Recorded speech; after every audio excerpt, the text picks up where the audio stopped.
Hello and welcome to Get Yourself Optimized. I'm your host, Stephan Spencer, and today I have John Lee Dumas with us, JLD. He's the founder and host of the award-winning podcast, Entrepreneurs on Fire, with over 1 million monthly listens and 7 figures of annual revenue. JLD is spreading entrepreneurial fire on a global scale. His first traditionally published book, The Common Path to Uncommon Success, is available for pre-order now, and it's coming out shortly. It's available at uncommonsuccessbook.com. John, when does the book come out?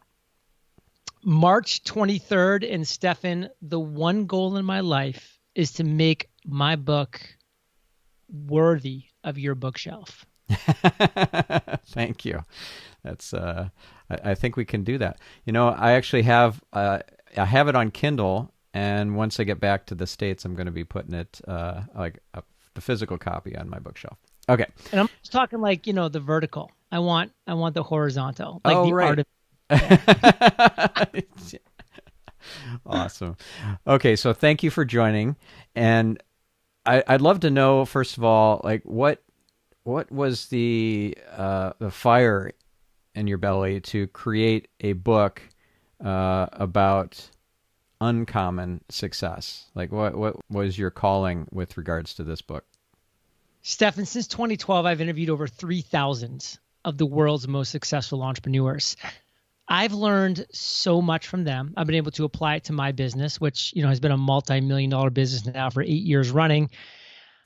But man, I still get so many amazing questions from my audience every single day that base around the same 10 questions. And, these hundreds into thousands of emails every day, week, and month can't be answered by one individual human being. It's just there's no time in this world to do that. But my heart goes out to these individuals because these were the same questions that I had when I launched. And I had to find out the answers the hard way through interviewing 3,000 successful entrepreneurs. So I said, it's time for me to sit down, take these thousands and thousands of hours of conversations that I've had and learned from, and boil down the common core foundational principles that successful entrepreneurs share with each other. And when I wrote it down and boiled out the fat and combined the similarities, there were 17 core foundational principles that all entrepreneurs share together. I put it into a chronological step-by-step roadmap. And I looked down and I said, that is a 17-chapter book. This is a 17 step-by-step roadmap to financial freedom and fulfillment. Now I just got to write the gosh darn thing. And I found a publisher, HarperCollins. I got an editor, and I sat down, and for 2 hours every day for 8 months, I wrote this book. 480 hours later, this book was finished. 71,000 words, 273 pages.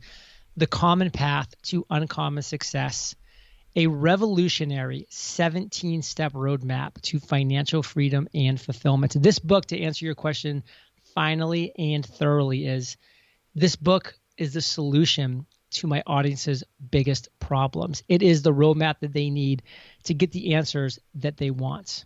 Okay. Okay.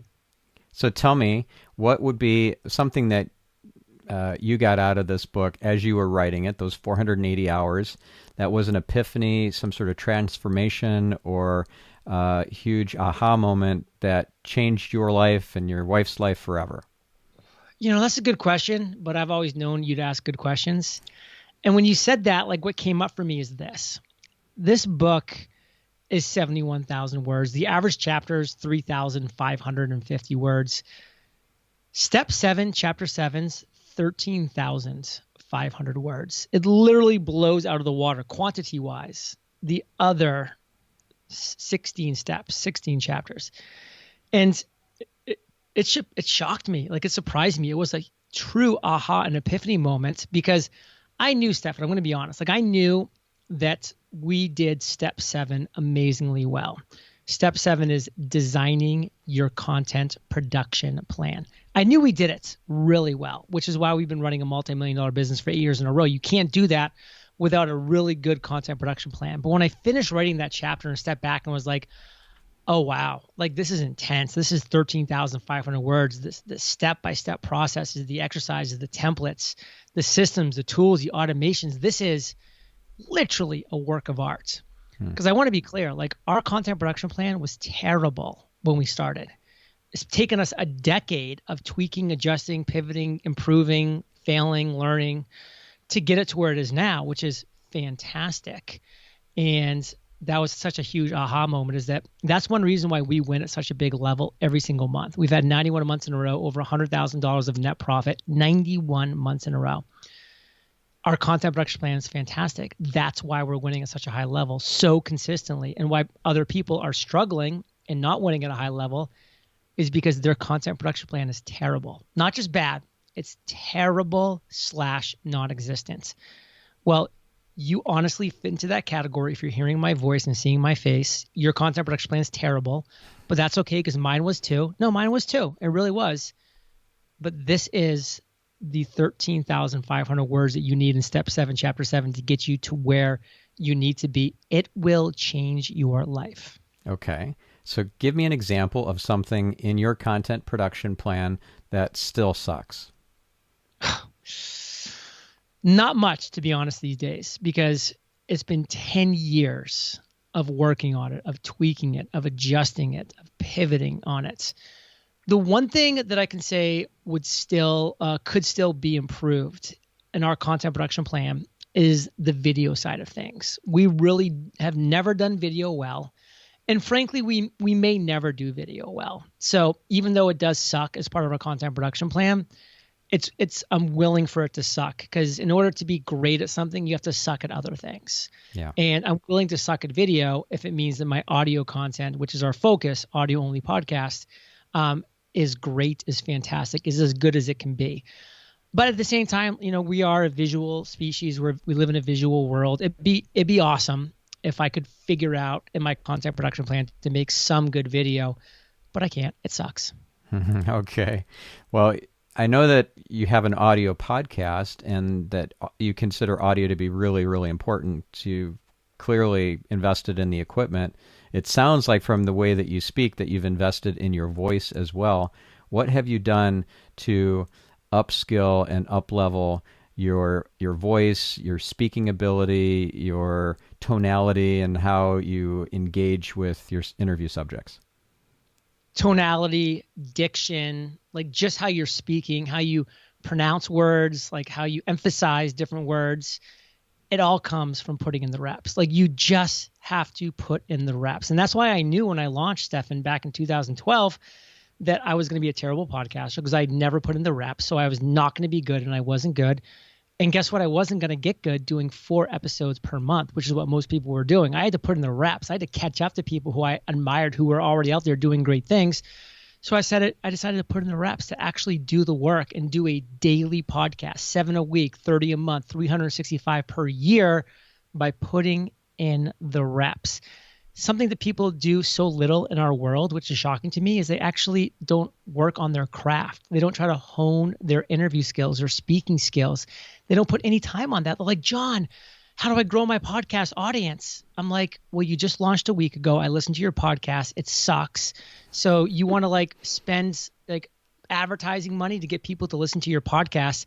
That sucks, because you've never worked on interviewing people. You don't know how to, really enunciate, diction, tonality. You're a bad interviewer. You're a bad host, all of which, by the way, I was back in the day. So it's okay that you are, but what, instead of spending all your time on Facebook, trying to do X, Y, and Z, you actually spend time working on your craft, which is being a speaker, being a talker, being a communicator, interviewing, hosting a conversation, being a conduit of information. What if you did that? And it's oh yeah, I guess I could do that. It's yeah, you not only could, you should, and you need to, because otherwise your podcast is always going to suck, and you can spend all the money in the world getting as many people to listen to it one time, but nobody's coming back. Nobody's going to tell their friends about it, because nobody wants to listen to a bad podcast with a bad host. So work on your craft. And I guess I'll say one other thing. I'm a big fan of Roger Love. That guy has got some great content out there about how to speak, how to use your words, great voice exercises as well. I mean, I did 54 interviews last week. This is the 47th interview I'm doing this week.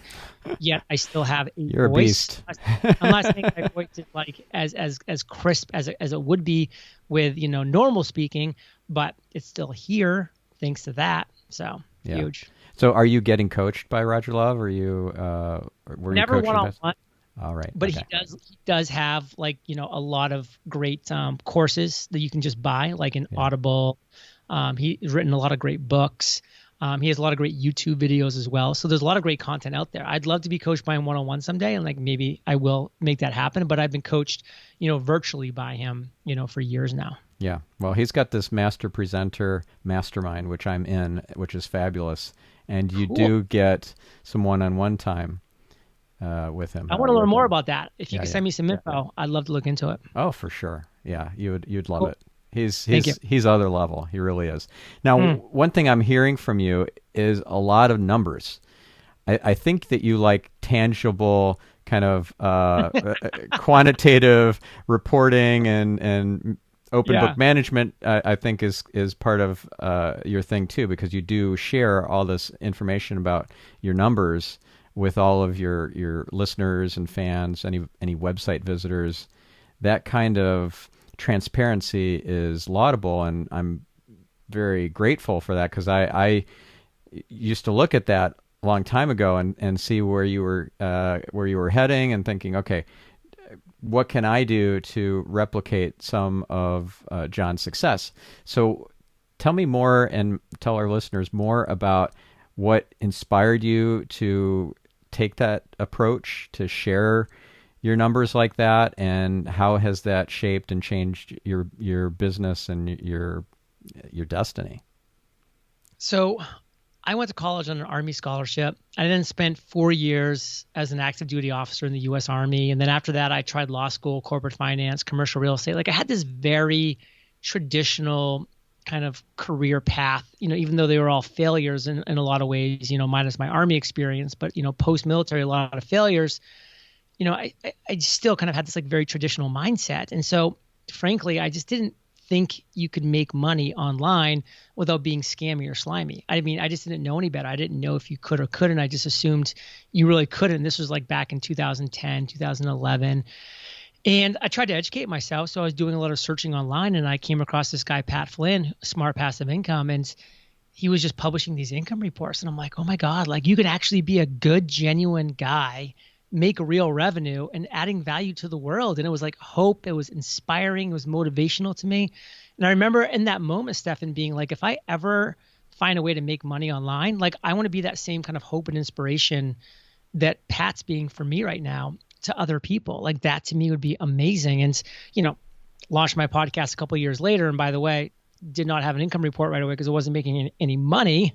But when I got to the place where I was generating revenue, I turned to Kate and I said, I think now's the time to start publishing income reports, because I think that we can be an inspiration to others like Pat was to me back in the day, like when I really needed it to really believe that you could be a good guy, giving good value in this world and still generating, revenue to, be able to support yourself and support your family, et cetera. And that was 91 months ago, brother. We started publishing our monthly income reports 91 months ago. We bring our lawyer on to give a legal tip. We bring our accountant on to share a tax tip. And we publish super detailed income reports. And I think it's one of the best parts of our business. And, if I was ever told for some reason, like you have to stop publishing income reports, like for whatever reason, I would still privately publish them, because it helps us keep such a finger on the pulse of our business, of what's working, what's not, and really understanding, okay, like this is meaningful to our business, or this is slipping in our business. We need to figure out why. And so there's not months that can go by with, holes forming in our ship unnoticed. Like we see these things right away, and they are the most trafficked part of our website. People love coming and seeing the income reports. So just like you, they can kind of see what's working for us, so they can emulate our successes. But just as importantly, they can see what's not working for us and what we're failing in, because we're always, sharing our failures and our mistakes too, so they can avoid our failures. And I just love the open transparency of them, and I don't see us stopping them anytime soon. Yeah. Well, do you use them internally with your team to make sure that everyone's kind of playing off of the same game sheet or scoreboard? Like, do you have open book management kind of meetings and things like that? 100%. We're very just across the board for everything, for revenue, for traffic, downloads, all the things that matter for our business, like all the KPIs, all open book. Wonderful. Did you ever read the book by Jack Stack, The Great Game of Business? No. Oh, he's kind of the godfather of open book management. It's a great book. I recommend it. I have a book recommendation for you on a different topic. The Pleasure Trap. Oh, nice. Tell me more about that. Real quick, it's more like in the health and wellness space, but it's also just on the overall human brain psychology of things.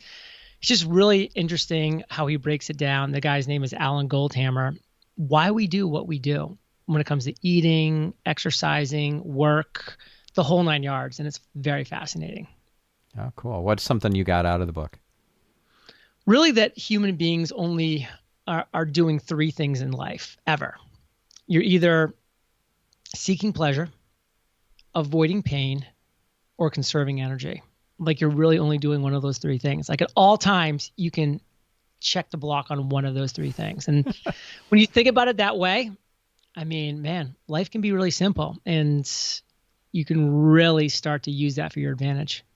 Okay. So what's something that you're doing that you weren't doing before reading the book? Oh, nutrition. Like I really am able to identify like why my brain is so craving of things like ice cream or carbs or just refined carbs and sugars overall in general. And, that's the biggest thing I'm trying to fix in my life is my nutrition aspect. Like I'm, probably in the top 10% of the healthiest people that I know. My nutrition is probably in the top 10%, but I want to be in the top 1%. Like that's where I'm going with my life. So have you cut sugar completely out of your diet or are you still working on it?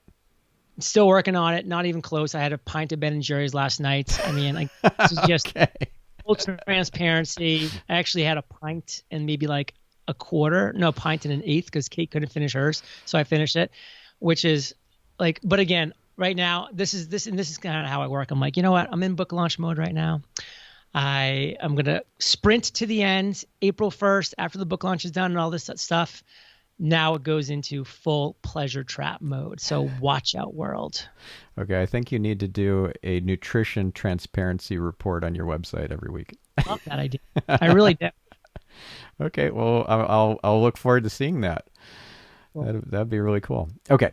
So let's talk about financial freedom. And you've done something that not very many people have. You have moved to Puerto Rico to massively cut your tax bill. And I would love to know what you're getting out of it and what you're giving up, right? Because there's always a give and take. So what do you miss the most about now being essentially kind of not trapped, but you're there in Puerto Rico for 181, or is it 100? Whatever the number of days is, that's the requirement. And if you fall below that, next thing you know, you're going to be paying taxes back to the U.S. government. So let's talk about that.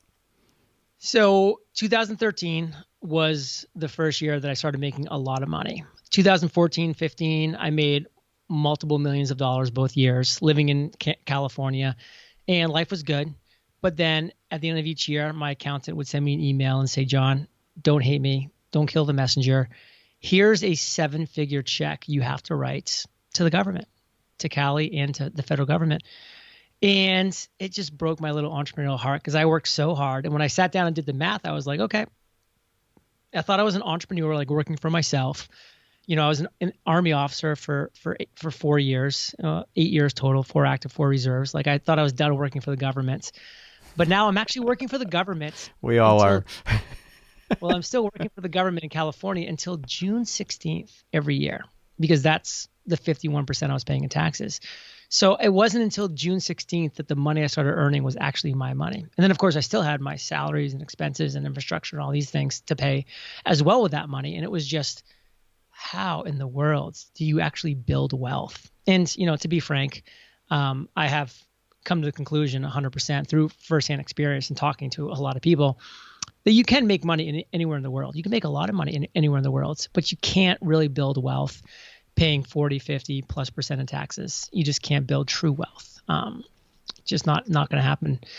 And so I said, okay, let's figure out something that I can legally do to defray some of these costs. And the long and the short of it is, I found that I can move to Puerto Rico, live there 183 days a year. And if I check that block, I was going to go from 51% in total taxes to 4% in total taxes, immediately giving myself a 47% pay raise. And so I almost immediately moved when I heard those. I was literally, from hearing about it to moving was like 2 months. And I've been here now. I hope Kate had a say in this as well. What I said to Kate was this. I said, listen, you claim you want to be adventurous, and you claim you love to travel, and yet you've lived in San Diego your whole life. You're almost 30 years old. Like, let's go to Puerto Rico for a year. If we hate it, we'll move back. But, I need to be with somebody, and there wasn't an ultimatum in there, but it was a challenge. Like, I need to be with somebody who's able and willing to do something like this. Like, this is who I am. And I want my significant other to be the same way. And she was like, absolutely, bring it on. Let's go. I mean, she was cognizant of the fact she was leaving her family behind, and she was leaving, where she lived her whole life behind, but she was ready for the adventure, and knowing again that we'd come back after a year if it wasn't the right thing. And so we moved, and there are pros and cons for sure. I mean, it took us a few months to kind of like find our place on the island. So that was, an interesting and kind of fun time looking back on it. But at the time, there's, some annoying, uncomfortable things to work through as you're, trying to live out of a suitcase, find internet that works, not knowing anybody. But then we kind of found our sweet spot. And, there's still things to this day that we miss. Like, just being in San Diego, like everything's there first, like Uber, like delivery of food. I mean, all the things like first world, like San Diego's like Whole Foods. Like, yeah, Trader Joe's, which Trader Joe's, yeah. Luckily, we do have a Costco, which in Puerto Rico is amazing. It's just fantastic for, that we have one of those here. But yeah, no Whole Foods, no Trader Joe's, which are two big negatives. And, just again, kind of being like in this, first world country, because Puerto Rico really is a third world country. Being in a first world country where you just have, power all the time, and not having to, worry about English being the second language. And again, all the things you kind of take for granted sometimes, but at the same time, it's kind of, it helps you grow as a human being. So, we've really grown to love Puerto Rico overall, despite some of its cons, and it does have plenty of cons. But this is a statement that I made about 2 years ago. It wasn't overnight, but after about 3 years of being here, I said they could take away the tax benefits tomorrow, and I would never leave Puerto Rico. And I honestly really mean that. There's no place in the world I'd rather live than Puerto Rico. And I'm not saying that won't change in the future, but that's my current honest heart right now. Well, you must not have ever been to Costa Rica then. Costa Rica, hey, is a beautiful place. I've been there. I absolutely loved and adored it, but without the addition of the 4% tax, Costa Rica does not interest me at all. Okay. All right. And there are a lot of crypto millionaires and billionaires there in Puerto Rico.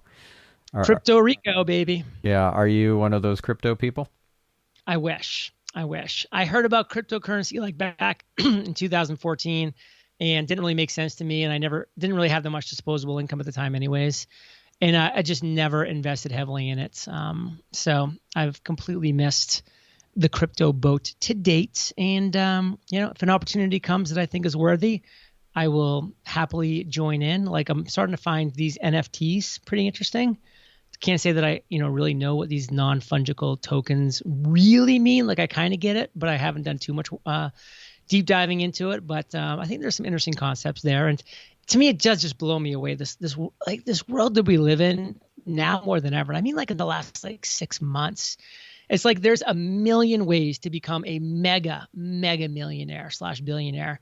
And I feel like that wasn't the case even a couple of years ago. So it's a really interesting world. Yeah, it sure is. Where do you see things kind of going off the rails? Obviously, the pandemic has really messed with the economies and with people's health and certainty, and a lot of people are living in fear, unfortunately. But what, besides that, do you see as systems that are fundamentally broken, things that you would like to kind of step up and help solve and fix? Like, what are you passionate about on that kind of level? I'm pretty passionate about clean energy. Like I love the idea of clean energy. I have my whole house is runs on solar power. I have 41 panels, 3 Tesla power walls in my garage. I love that I run off of the sun. And I've also kind of taken the next step, and I have this awesome atmospheric water generator in my house that makes 8 gallons of water a day from humidity in the air. So now I'm not drinking groundwater that's coming through rusty pipes and with ground contamination and whatever crap the municipals put into the water sources. Like I'm not consuming any of that, which I love. So, and I'm kind of in this situation now too, where it's like I have power because I have sun. And in Puerto Rico, you almost always have sun. And I have water because as long as I have power, I can make 8 gallons of unbelievably fresh water a day. And now I've got, 12 months of MREs, these meals ready to eat that are 50-year shelf life up in my attic. It's like kind of got a lot of blocks checked right now in the, surviving a near catastrophe, which, Puerto Rico is known for. Back in 2017, we had a devastating Category 5 hurricane, which put this island out of commission for at least 4 months. And, you want to be prepared for situations like that. It's just, I do really believe the phrase that we are literally like 24 to 48 hours away from crisis. And like what that means is like, water turns off in New York City, that place is like 48 hours from an absolute pandemonium. In just 48 hours because the water gets turned off because of, something that's not able to be fixed quickly. Like we live like in a really amazing world, but I think sometimes people forget how fragile it truly is. And that's something that I really saw firsthand when I was in Iraq for 13 months. I'm like, it's 2003, but like I'm looking around and I'm like, this could be, 3000 BC right now in a lot of places. Like it's crazy. Yeah. So where do you think the average person is going to run into the most problems? Is it lack of enough water, like not enough energy or battery power, or not enough spare foods that or food that has a long shelf life? Like where are they going to get stuck first? Yeah, we're definitely wandering outside of my area, what I would call expertise, but it is things that I do care about and things that I do and spend some time on. But I do think that water is going to be a massive issue going forward for certain places in certain areas. I mean, there's been some great documentaries on Netflix and other places where, these literally cities are like counting down till they're out of water. And like, that's, what they know, but like, what if other things happen, contamination to water sources and stuff like that? I mean, again, things get scary quick because you can go, I'm not worried about food. You can go 40 days without food. Like nobody wants to, but you can.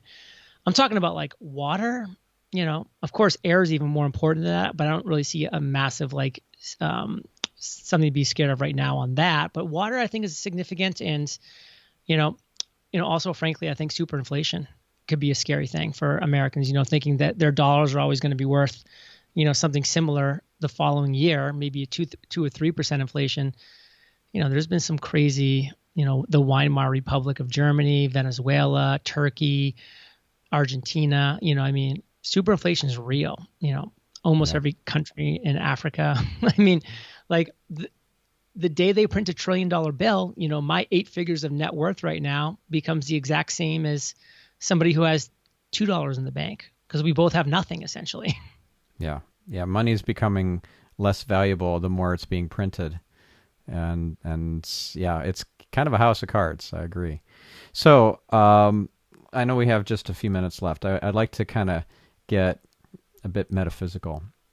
Cool. So what would be something that has been a powerful spiritual epiphany for you? I would say that number one, we are all just energy. Like that's all we are. Like you, me, everything around us. It's just energy.